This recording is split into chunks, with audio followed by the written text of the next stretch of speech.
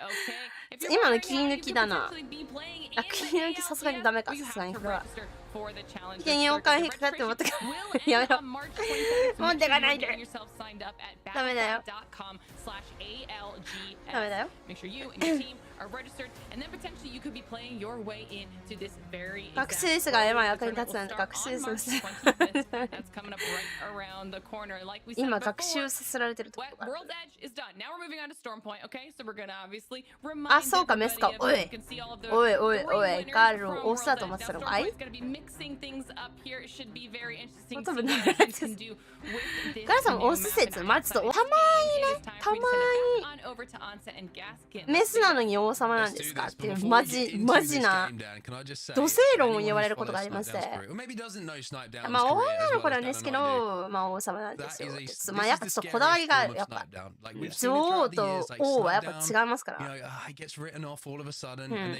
プオブザトップだからガルルはワンワンさんおはようおはがるるありがとうお久しぶりです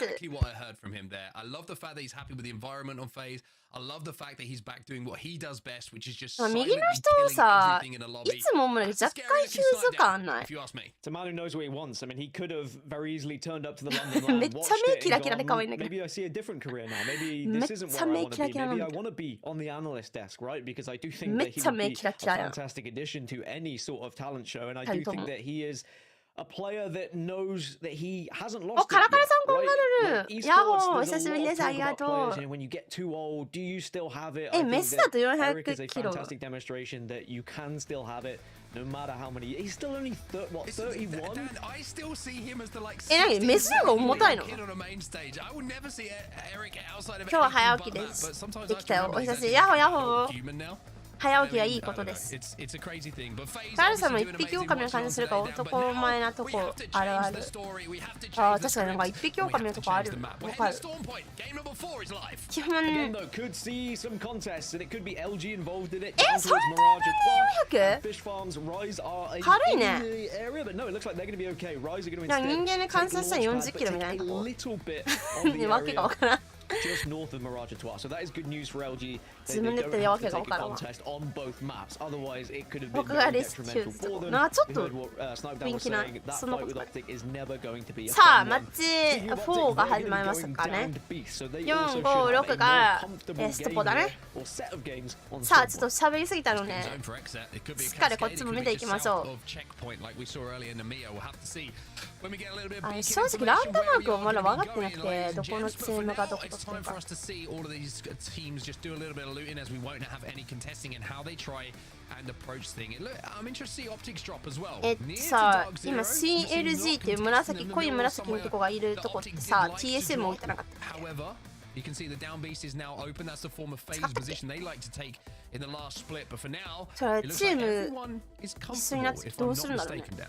Yeah, and you said about checkpoint, it's pretty much bang on where NRG are right now, is where the circle's heading. Could go とりあえ down ず21 towards 個くら the いコメント trenches 残って as きた well. これは Just い south や of い the やいいよその全部やってくれなくていいけどなんかまたコツコツコツコツってか今後そのね今ガルルが今やってるやつが終わった時にするとかありがとうごめんねそんなに頑張ってくれてマジでありがたいありがとうごめんよなんかめちゃめちゃ大変な思いさせたなごめん Good news for BBB fans いや as めっ well. ちゃありがたい There's a lot of めっちゃ嬉しいありがとう However, if you're a fan of Spiders, ごめんね this is not the POV め you ちゃめ want ちゃ to be 頑張って watching くれ right てた now because they get destroyed, eliminated by Vaxlon the ありが Exterminator. He's と going to pick う up a little bit of loot as 100 Thieves, the winners of our last game. And the fascinating thing about the Apex Legends Global Series now, Dan, is that we're a couple of years into ありが things. と You う know, 働き we've 者 got a の lot of 仲間 history だっ now た with these teams, with their achievements.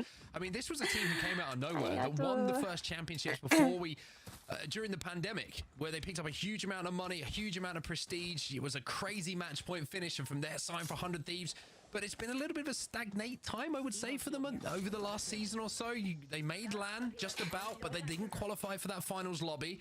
But now, sometimes we always talk about what a win can do for a team, right? One win, all of a sudden your season turns around, your form turns around, your momentum turns around, your trust is reinstated in your teammates, and we'll have to see if that happens for 100 Thieves. I think that's Battle Royale, though, isn't it? It's the high highs and the low lows. Very different to a lot of other arena esports, for example, whereas if you finish first at a tournament, you're probably going to be hovering around first, second, third, maybe you'll drop down to top 6 for the rest of your career, most likely. However, in Battle Royale, you can finish first one tournament and you can finish 20th the next tournament and then 15th and then 3rd, and you are all over the place. To try and keep on top of your game and keep motivated through that is very difficult, and that's why we always have to just note these teams that do push through these hard times and do refine that success that maybe they have lost in some of these darker times. And I will say as well, maybe we need warnings before these broadcasts for those who have arachnophobia as we get into these spider battles. I have seen mods for some games that just turn spiders into blurry visuals, and maybe その日の配信が終わって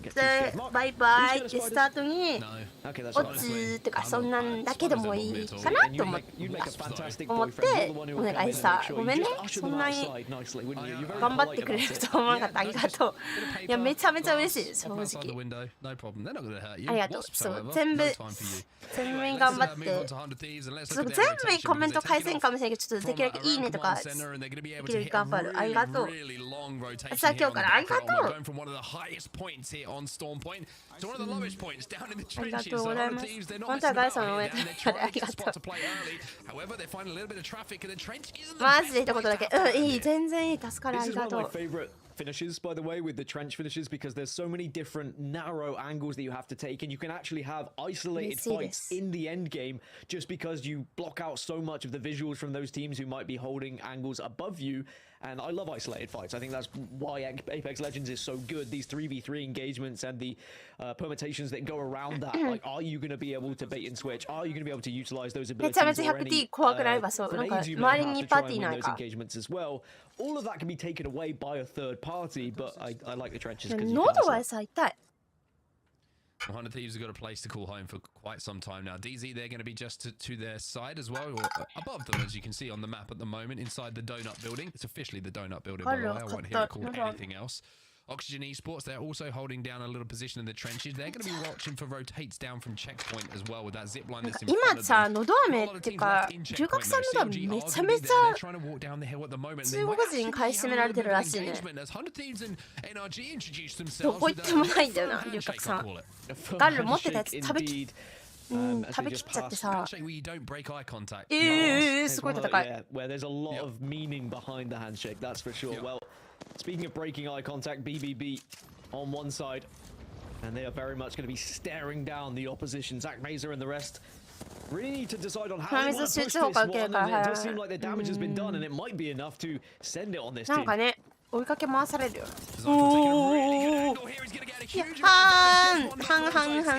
わあ、ガルルだったら今やられたわ。そうリピーターの腰打ち得意マンだからガルル。冗談です、本当すいませんでした。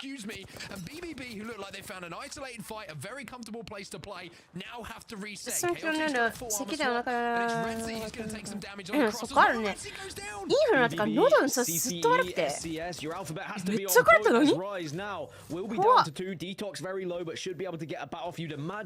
ルな調子悪くて。治ったつもりでいたんだけど全然ダメなんだよ。なんだろう、しかもね、歌が歌えなくなってる。なんか音程が取れなくなってて、曲かけながら口ずさんだりするとさ、音程が取れなくて、ガルルの喉本当に死んだと思って、治ったら大丈夫になるんかなと思いながら。いいよいいよ。ネメシスの強いとこ出てるよ。Extra gun, it would seem. It's so あいたいたいたいたいたいた。 as he pushes up, he takes far too much damage. Sure, he's cracked one of the players, but unfortunately, in a 1 versus 2, it's never going to be fun. Does get the finish onto one player, but I don't think it's going to be enough to survive. Will not. So BBB eliminated. Rise are just going to have to make sure Reti gets back up. But oh, there's more to the party. Yes. すぐ来る。めちゃめちゃ来る。最近さ、龍角さんないからさ、健康のど飴っていう種類の食べてるんだけど、レモンハーブってやつめっちゃ美味しい。Enough is enough for now. We're out of here. We get the wall down. Furia trying to chase them down. Reeds needs to get a battery off if they want to have a chance of turning around and fighting this. Yeah, Furia turned up with the red cups and the ping pong balls. アシムという目でガルサも立つとめっちゃうまかったから期待する。やば。We don't want any of this. No pong ガルね、歌ね、下手くそなんだよね。で、なんか口ずむと歌えなくて、なんかちゃんと歌うモードに入んないと歌えなくてガルル。I have fond memories of なんかみんなさ、 beer pong, by the way. I would just say, you know, we have very fond memories. 口ずさんだりする人いるじゃん、配信中に。できないんだよね、ガルル。ちゃんとさ、歌うモードに入んないと歌えなくて、なんか喉が多分。As they didn't manage to get on top of that fight and didn't manage to get as close to glitch なんで energy as めっ they ちゃいいか could to カラオケ third 行き party たい that and get the が first 時 knock 間が and ない。や really ば turn からカラオ things ケ in 行 their きたい favor. けど時間 Luminosity, ないよな。 they're going to be down on the southern side of zone at the moment. 1 minute シオ and 食 10 べられ seconds to る go. ね The zone will close. なんかゴール食べられたなんか Danger 今。 of them being dangered by the zone, so to speak. Probably could have used a better adjective there, Dan, but you know, we're deep into the broadcast now. You オ got ン to ライ let ン me カラ off オケ sometimes. へえ、なんかあるのそんなの。ガルは歌配信は絶対しないけど、絶対しないけどゴリゴリ加工してもらって歌ってみたはあげたい。Luminosity, I mean, as you say, they are well equipped now. I've been very impressed with what they've done today. And remember, they were the storm point specialists, right? When it came to split one, these guys dominated when it came to storm point. They had some of the most victories. They had some of the most points across any region. And if they can find that same form in this meta, then they are going to be a real threat.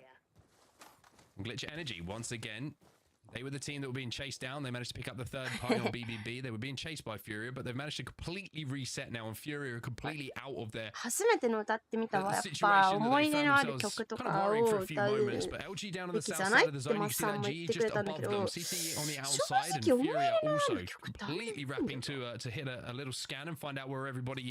なんかボカロもみんな知らないだろみたいな歌はあるんだけど、うるさぎてカラオケが音質悪い説がある。And this choke might become Furia's for now, and maybe we're going to see GE versus Furia part 2. Honestly, with the changes to the survey beacon, I thought it would really benefit teams like Furia, who do actively look to try and take advantage of teams on the edge. And they did show that in World's Edge, right? There were times where they really capitalized on some teams maybe not expecting to be pushed. They have found themselves a little bit of a home, as have Tripods. 早くてごめんね、決まった。いやなんかそれもいいんだけど、若干ガルルと雰囲気違うなっていうのは思ってて、やっぱ思い入れのある曲一発目は歌ったらみたいな、まあ2曲目で歌ってこれってごめん歌ってもいいしみたいな。でもさ、ガルさんはそれすごいなんか早くてごめん。キーがね、ちょうどなんか裏声と地声の間なんだよね、あれ。For them to try and force a fight now. It is important though to keep an eye on what abilities are used. Shouting, they're out of juice, they're out of juice, and when they are, you can take advantage of it because we know how strong abilities can be, especially some of these ultimates, and it makes it so difficult when you are being pushed. You don't have anything to counter that at the same time. But it does look like Tripods might get away with it as this circle continues to pull. 英語とかこっちのはやっぱ言葉がわかんない分、漏れの感覚で見るもんだよやっぱ。Really tough to Valkyrie in this position as well, because you're not going to get those scans on the teams in the trenches until you fly above them, and all of a sudden you're like, oh, we could play here, we could play here. Wait, there's nowhere for us to play. なんか多分ガチガチのなんだ実況とか解説があるのが見たい人はまあ他の人がやってくれてると思うんで、ガルルはもうみんなと一緒にお友達と一緒に観戦しとるみたいなね。Is one player still alive Has anyone managed to finish those downs, or will GE 高い manage 声 to が欲し reset? い。 That was the cutest dog veil I've ever 逆 seen, に by the 低 way. い声 The が出ない smallest からな。 catalyst wall you will ever see in a game, just Catalyst fence. narrowly 男の taking 人 off. の It 歌 was, が it was like 歌 a えない little んだ。 pickup fence that is going to be knocked down very easily. There we go. It ガル goes さ down ん now. ちテレビ But みんな one で解 member 説して still る。そう alive. そう You そう mentioned そう。 it. GE are still going to be up, and Aiden also gets picked up. NRG now shredding down in the trenches. But GE has to be said, they've just よ about り survived. But 8000 for 倍 how long? 難しくないってことはそうだよな。 NRG now having to play a little bit defensively here. You saw Sweet trying to do what he does best. 彼 Take も a な little ん bit か of space, do と some ころどころの damage. 単語が 14 away. 聞き取れるかどうかぐらい He's だ。 gonna get the first knock here. And also you can see in the kill feed that DZ are having a little go at Glitch Energy. 日常会話だと多分もっとわかるんだけど、ゲーム系の話になるとまた変わってくるじゃん。ドッグフリー死んだ。あ、今のはドッグフリーだったか。あ、そうか、アスラ。わかんないな。Remember, NRG had the そう、 pick 彼ら of も it ちょっと半端なんだよ all, ね、 really, when it 高 comes さ to が。 where they wanted to play here in the trenches because they dropped at checkpoint. They could have rotated to pretty much anywhere, and they find themselves in a comfortable position for now. CCE are going to potentially get an engagement here. These buildings are always difficult to navigate because of all the entry points, but the Horizon black hole will come down. It's just going to keep CCE ガ away ル for も now. 正直、その、来てる方に意識持ってったら見るの楽しくないからツインプレイ見ておーだねとまあ有名どころのチームのキャラ構成見てなるほどなるほどなるほどみたいなで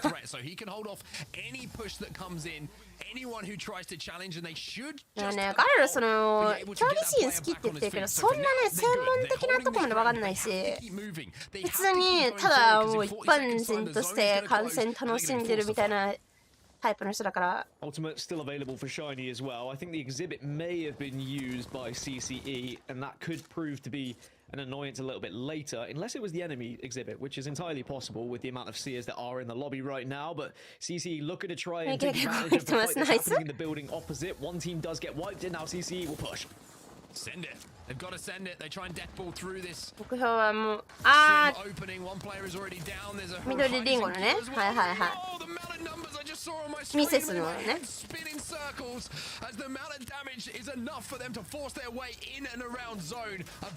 あ TS もプロフィール出れるか怪しいみたいなあそうなのガルル2日目を見てなくてあでも TS もそうだね確かに1日目もちょっと調子そこまで良くなかった印象あったな確かに言われてみればでも明日 TSM 出るんでそこをちょっとしっかりと見ていこうかなと思いますねちょっとオタク立ち位置ですかねそうねどっちかっていうとそのなんだチームが好きとかそのチームの雰囲気が好きとかこの選手が好きを原動力で生きてるタイプだからあれは詳しいこと割とわからん割とわからんだからなんか競技見てるからどうこう言われるけども正直そこまで頭使ってない見るときもだからもうちょっとね勉強しなきゃいけないなとは思ってるね最近やべえおでこ引っ張ったら目痛い爪ちょっと目腫れてるからよかった今おでこ引っ張ったってかなんか上に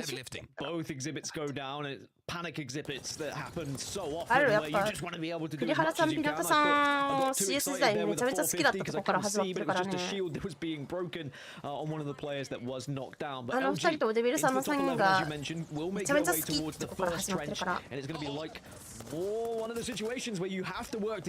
人を応援するところがまず原動力だから流れるのIt looked a little bit worrying there as Yanya dropped down. If he wasn't on Valkyrie, he might be dead for now. And Luminosity might be thinking about resin him instead of moving forward. But Zone is going to be closing. そうね、だから前回のこの NA のミラーとかにどのチームがどのキャラ構成でとかそういうのをなんか意識してみようかなっていうのを考えながらやってた。NRG こっちのマップではこういう構成ね、とかなんかそういうね。Furia, it's Dark Zero, it's 100 Thieves, it's Exit. I mean, these are the teams that we've been talking about for the last week or so. About being able to get to these late game situations. There is so much talent right now in North America. That can be the difference between what top 10 and the top 5 is just making sure you can get past some of these absolute powerhouses in this region. フナはもう安定すぎる。で、ノーセプはもうハマった時にめちゃめちゃ強すぎる。だから調子いい時に本当に爆上がりするって感じ。うわー、すっごい。なんか2枚抜きぐらいできそうだったけどな、今の。もう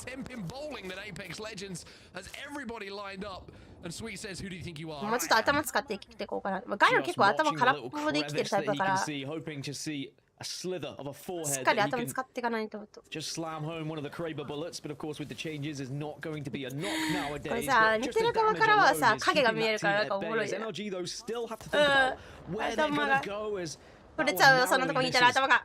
The hair of the enemy. And for energy. Look at the amount of space they have to cover though to get to this next circle. They know full well there's going to be teams holding them out. I think that's why Sweet is so aware of the team that is on the southern side. スイートからしたら一瞬頭ちらっと見えるようになってるわけだから。すごいよな。終わった終わった。Even with his big old hat on, Seer managed to avoid that bullet flying through the sky. By the skin of his teeth. Very slender though is Seer. I like to say that I'm of a similar build and you can dodge a sniper bullet here or there. Haven't done it in real life, but maybe one day. We now see NRG pushing through and Oxygen get eliminated because Sweet's able to just clean up the final pieces there. And now this is the smoke that you were talking about, right? You have to have it available to you. And there's the lay of the land. This is where they're going to be moving. Dark Zero, Exit, LG, and NRG all have to move in. Furia in a good position as well, just playing on the back of this building. Dark Zero walking down as well, and Dark Zero kind of commanding this side of the zone. They seem to be the only team that's here. Look at Sykes and Nocturnal though. It looks like they're going to hit a Valkyrie redeploy. They're going up into the skies. They want to see if they can avoid everything and land on the side of all of the carnage. 100 Thieves now in a little bit of trouble. Scurry trying to survive, but can't. Vaxlon now left on his own, trying to do some magical things, but 100 Thieves will not make it back-to-back wins as Luminosity move in to clean up the pieces. This is when you've just got to hit your shots, and this is where the Digi threats are going to come into play. Bang smokes are going to be everywhere. 8 squads remain as those 5 squads I mentioned have to push into these trenches where already occupation is had. Dark Zero doing the damage though, as the other team is going to have to scout back to try to survive. Hey, Caesar. I love baby.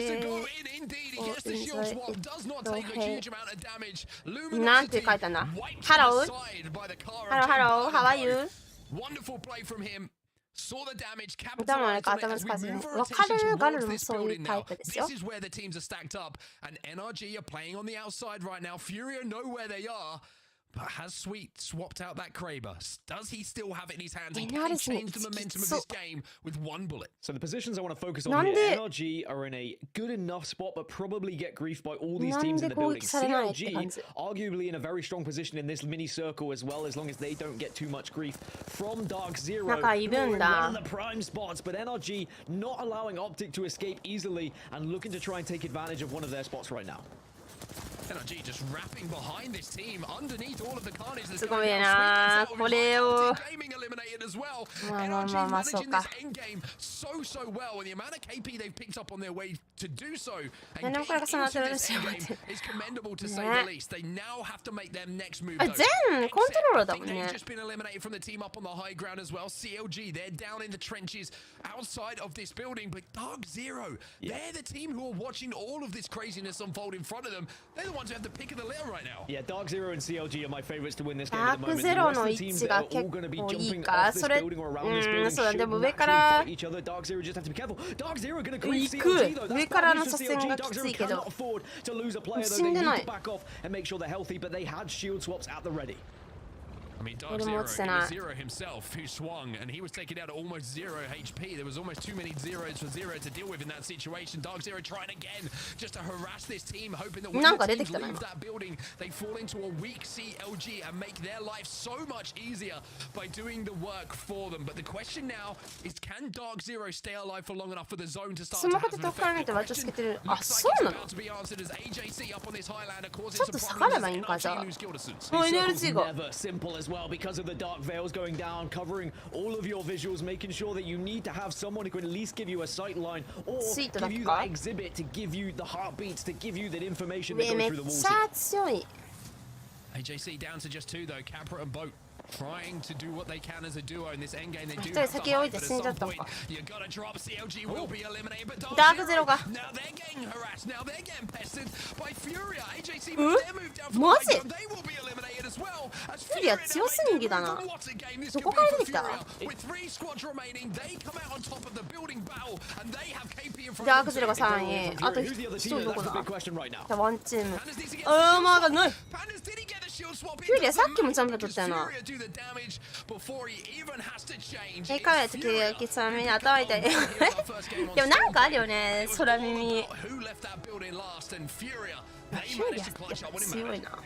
Furia back? I think Furia might be back here.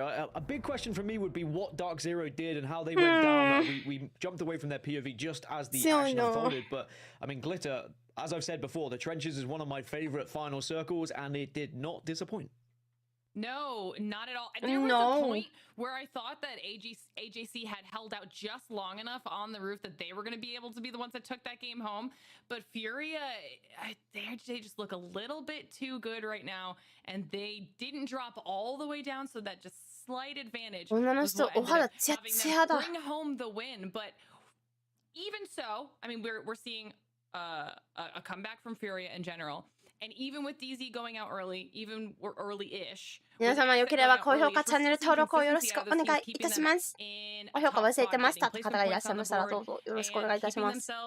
いやマジで破壊する。それな。Because we're going to start really talking about those a lot as we continue to move towards the close of the day.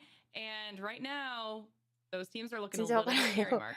あんまり顔に特徴なく名前つけbecause we've had some really good end games, like 髪型には特徴あるけど micro decisions making the difference. And I was very impressed with actually, you know, how CLG survived for quite some time, because I thought they were going to be the first team with Dark Zero kind of harassing them, doing damage. When everyone started to leave and everyone fell down to that low ground, CLG were kind of in a position, because they were taking damage, that someone was going to go down, but they held their ground pretty well. And every time that Dark Zero tried to swing on them, they would exchange fire and get the better of them the majority of that time. But those end circles are fascinating. It's always best to watch those end circles back and hear the comms of the teams, because Furia navigating that traffic is pretty wild for them to come out of that situation with all 3 players still on their feet. I think that's the most impressive thing about how they managed that. Yeah, there was definitely a lot of chaos, and all of that micro, I think it was actually Sweet that was the last one standing up against Furia at the end there as well. So NRG able to get themselves into a good spot there at the end. The real question is who's going to be able to stop. If this is the Furia we get, Dan, they're going to have the aggression, and apparently they've now got the more reserved decision making. Who stops that Furia? It's like Furia have got that last Infinity Stone, right? They've started to put all the pieces together, and then they snap their fingers and the endgame seems to fall right into place. And I think that is a terrible thing for the rest of the lobby, because when Furia were at their best, they were one of the biggest threats when it came to the way they used to fight. If you then add their ability in these final circles, they become one of the best teams in the lobby without a shadow of a doubt. The question right at the start of the day, what the Furia have to do differently to try and regain that form? Is it about being patient at the right time? Is it about making slightly different calls from the IGL when you get into those final circles? And it does seem like they have been studying, they have done the research, they have found out what was going wrong in this meta, and they have found an answer for it, and it has been very impressive to watch. ホライゾンちょいちょいはいるけどって感じだね。Absolutely inting on people on set. I mean, they've kind of been a chaos factor all day. They have. They were playing edge of zone. They were forced to take that fight with the zone closing behind them, but they did it so effectively that it was really impressive. But Sweet there, I thought that was going to be one of those clips that goes into a montage, that goes into the next trailer, because 2 people pop up. There's the chance for the collateral to come in.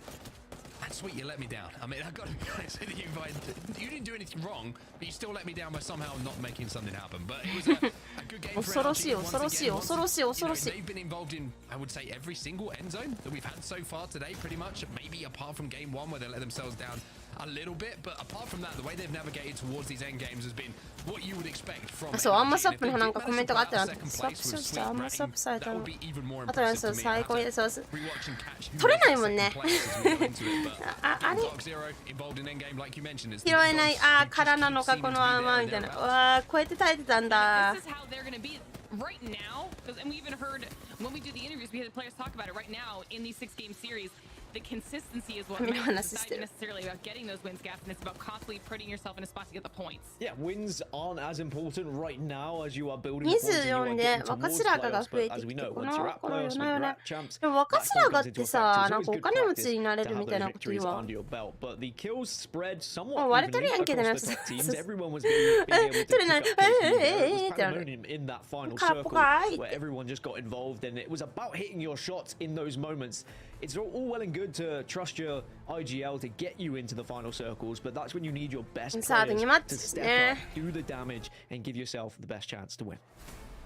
And we've got the answer here on set as well. It was Sweet who was able to clutch up second place for NRG, getting that many more points for them. So now they've got the 17-point game as well. And then we'll move down to the second page with all of these kills being spread out and see what the scores are for the rest of our teams. A little bit of a surprise still that now Glitch Energy dropped down a little bit. Drug Free still struggling on the day. And they're going to need to pick it up with a few more matches left. Yeah, I mean, Glitch Energy, we're in a pretty good spot. They made a difficult Valk rotation, but they had to try and thread the needle between 100 Thieves and NRG, and not many teams are going to come out on the good side of that. They were kind of a second away from maybe getting a Dark Veil down to give them a reset. They managed to get 2 players up, but it's always difficult. If you find in the trenches, you've got 2 3-man teams either side of you, you're not going to last too long. But I think the most impressive rotation for me was actually 100 Thieves in that huge Valkyrie rotate that they hit to get into a good spot. Just weren't able to execute from then on. But I mean, you look at the overall standings, and Dan kind of like said it with a little bit of a wait a minute, a Furia back. Well, they're just about back right now, only by 2 points. But if it ends up like this, then you have to say maybe they are. Well, we still have 2 more matches left to go. Right now, the point spread is pretty close, so it's still anybody's game as far as taking that top spot on the day. We're going to send it to a quick break, and when we return, game number 5 coming right at you. WD Black, the official storage partner of the Apex Legends Global Series.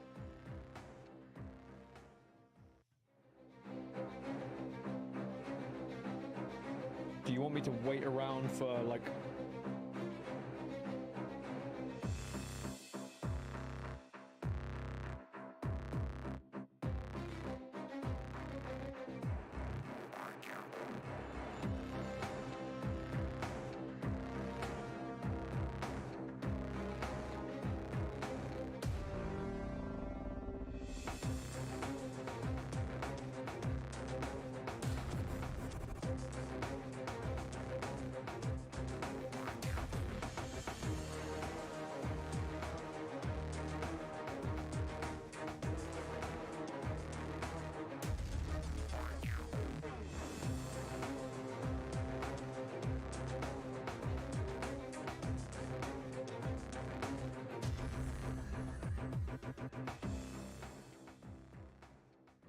Monster Energy, the official energy drink of the Apex Legends Global Series. Yes. All right, welcome back, everybody, to day 3 of Split 2 of the ALGS for our NA region. We are 4 out of 6 matches done with match number 5 right around the corner. We've sent Gaskin for a quick break, so on set, we're going to bring you back in so we can just get straight into this next match. Because it's probably going to determine a lot for our points. We saw how close they were heading into that break, and we've seen lots of teams really starting to step it up.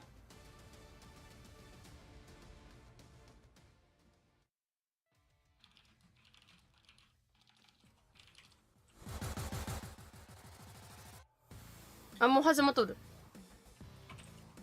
お、柴さん、こんがらがありがとう。Was very, very impressive. And I think we've got to continue to see Furia run with that momentum that they have on their side and see if they can keep these big kill point 計 games 画的に coming. 使いますよ、お With 金は。 patience thrown in as well for those end games. え、若白がってお金持ちになるって言わん？あれ？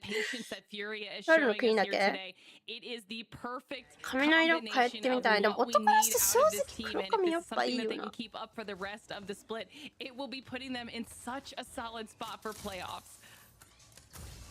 バツかっこいいスーパー仲間です。はい、大丈夫です。ちょっとなんか花粉か猫アレルギーから目がちょっと今腫れてて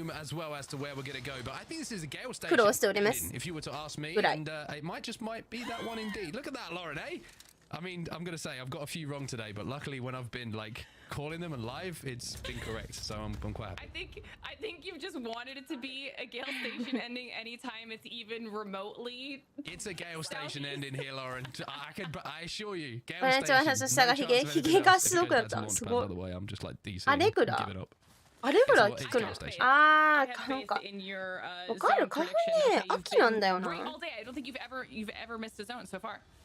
I definitely have. No, I don't remember. You can't prove it. 多分ちょっと猫アレルギー説が濃厚かなって話になってて。Then you're more than welcome, but yeah, I've definitely got some wrong today. But anyway, let's look at what Fury are doing, and they're going to be doing what they do best, and that is making sure that they can loot the armory and get everything they need to get to that. マジの話するとそういうこともあるから、そうね、そう仕事してるとやっぱね、髪色って自由にできんから。They're going to need to as well, because this is a tough rotation for them over Lightning Rod all the way down south, having to go all the way from one tip of the map to the other.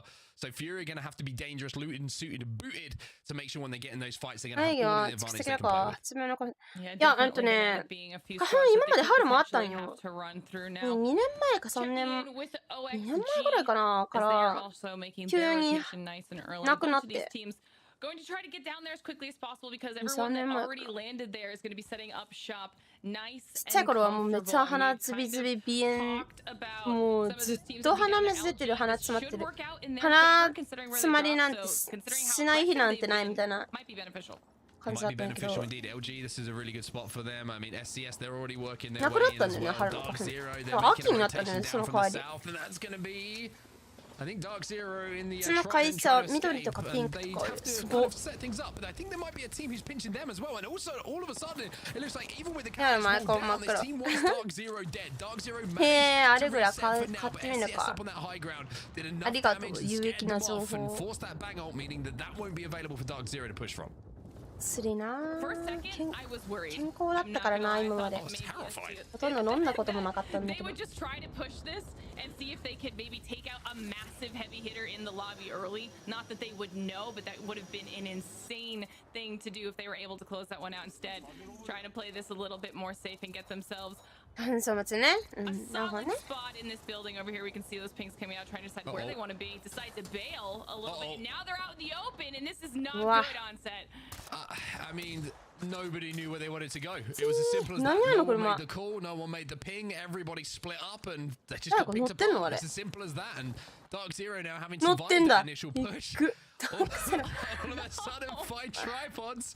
This is not good. They are not wearing the suitable swimwear, I would imagine. Tripods here, they are sitting ducks. And this is a very... I don't know what to say. Always happening right now. Sharky's taking the boat out to meet her, maybe to throw him a lifeline or a life ring, a life jacket. I don't know. This is one of the most ridiculous plays I've seen in ALGS. I feel like there's a spell for people right now. If you have one, you die. Try because of being in theirs and way out in the open. This is going to be so bad, and it's at the hands of Glitch Energy. 次は狩られる側です。ヤクザすぎるマジで。これやばいね。ちょっと狩る側から狩られる側になっちまった。やばいな。笑ってんの。めっちゃもう笑っちゃってるもん。I'm not gonna lie, this feels like one of those games of scrims where everyone's going, what are these guys doing? Like, why are they doing that? But this is the ALGS, this is game 5. Oh, Glitch Energy, please, just stay out the tridents. And SCS just went down after their indecisive Valkyrie. 回収したこれ回収したのかもう車の戦いがすごい何台あるんですかこの辺に Everyone just needs to relax. 面白すぎるだろこれ right now. Seriously, just put the tridents to the side. Let's chill, everyone. Okay, cool. 18 squads remaining. I would say it's been an entertaining start to this game, Lauren. I don't know about you. I'm really struggling right now to understand what was in the water for match number 5 because someone had a treasure map or something. Like there was a big X on someone's screen. Because it was more Pirates of the Caribbean than Apex Legends, but for now, I'm just kind of glad it's over. We can get back to what really matters here. That's NRG rotating. And potentially rotating right into a team. We'll have to see if they're able to make their way past. You can see on the map that they do. Not going to really mess with anybody. And look how many teams have made their way down to fish farms. I mean, I don't think it's safe down there. If anybody brings another vehicle of any sort, it might spell disaster, but right now they're at least holding a little bit of space. Some poke damage is going down. あ、そうか、ゼロの死体があそこにあったんだもんな。シャウキーが最初落とされて。Good news for them because they haven't had the best of days so far, but Noxious will be taken down. Good news, everybody. You can ignore me once again. It's not going to be a Gale Station end because the zone has just pulled away from them. One team is inside of that zone who are looking very, very healthy right now. Exit have made a great call on that zone. They didn't go all the way deep into Gale Station where the likes of Dark Zero Tripods tried to make that rotation. Glitch Energy still holding out the southern side of it, but Oxygen Esports, they're going to get a really good spot towards this end game as well, especially with their KP on board as well. Listen, I'm not saying that Exit is having a very similar performance to their day 2, but they are. And this match on day 2 was the match that they won. So there is the potential for them to take this one home. They've looked good all day and have had very similar placements and KPs to what they did the first time around consistency-wise. So this might be the opportunity for Exit to bring home. They're currently holding out Optic as well, and they got the knock. It was the Sentinel in the hands of Nocturnal who did manage to just beat away at one player from Optic Gaming who were trying to hold off, and Exet are fully sending it on our map overhead in the moment. Great switch from the observers as well to try and capitalize on this, but Nox back on his feet, even though he hasn't had the time to pop a med kit. He has managed to get the shields back up, so Exet having to decide what to do here. They decide this isn't the fight for now. They didn't close that gap quick enough, and now they scarper away. They let Optic exist. They let Optic survive because they know this is not the smarter play. But Skill is back to range, get some damage down, but there's that charge rifle just to make sure that all Exet players can escape and manage to heal up. Definitely a safer call here on behalf of Exit. That frag that they threw in, that psych threw in, it did hit, but they were too far split at that point to really commit to that fight, and Optic has already recovered quite nicely, and then they end up taking a lot of poke damage here as a result of having to back off. 初動で拾ったことはあるか。こんなに当ててわかる。But I do appreciate the conservative choice because they are in such a good spot right now in the zone. They don't really need to force it if they don't want to.